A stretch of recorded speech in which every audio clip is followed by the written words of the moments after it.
Our subject for today is history. Philippine history. Philippine history. Sisiw. Capital P-U-P. Sisiw.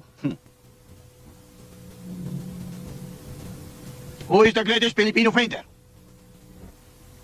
Ikaw, Tina. Sir, Juan Luna. Good. Sino ang namuno sa ibagsigan? Kalaban sa mga Kastila? Jennifer. Sir, Oh. Bonifacio. Si Bonifacio, sir. Si Bonifacio. Good. Sino naman ang utak ng katipunan? Manjo. Sir, sino pa eh? Di si Apolinario Mabini?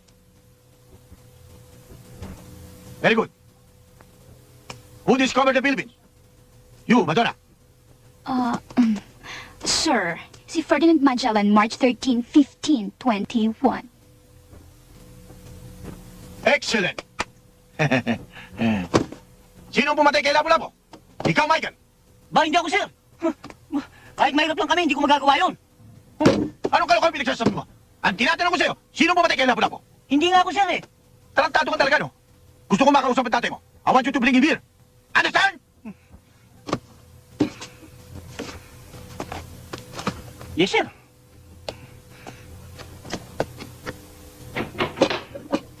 Tay, Oh, Michael, tay, ibig daw kayong makausap sa eskwela. bakit? Kasi yung itay, tinanong ako kung sino ang pumatay kay Lapu-Lapu. Oh. Ang sabi ko, hindi ako.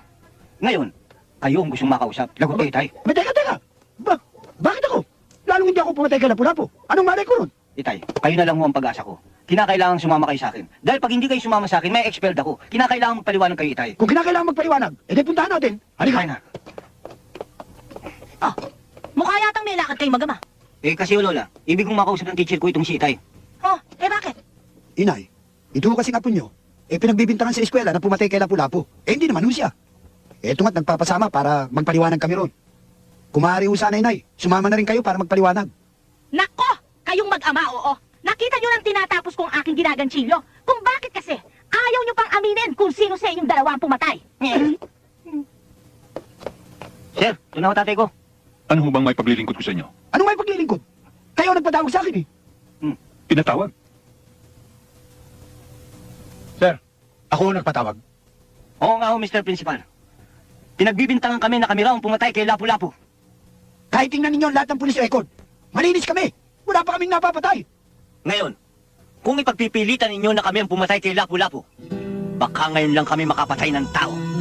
And you will have a dangerous life.